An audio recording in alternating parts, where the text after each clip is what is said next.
Guys দেখেন আমি চুলা বানাইতেছি, কে কে বানাইতে পারেন কমেন্টে জানাইয়েন। আমি এখন মাটিটা গুলাইতেছি সুন্দর করে, গুলাইয়া তারপরে চুলা বানাবো। একটা চুলা বানাইছি দেখেন, এখন আরেকটা ছোট করে চুলা বানাবো।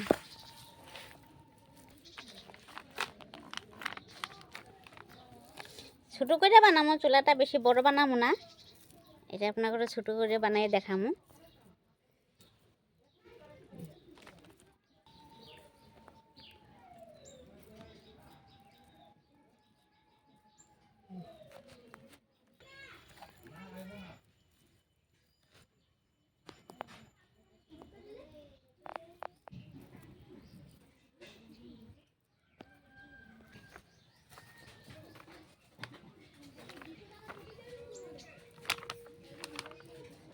ওই ওই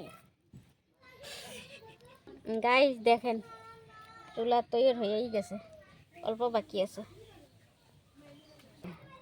বন্ধুরা আমার চুলা হয়ে গেছে গাইস, দেখেন কত সুন্দর হয়েছে চুলা। কার কার ভাল লাগছে কমেন্টে জানাইয়েন।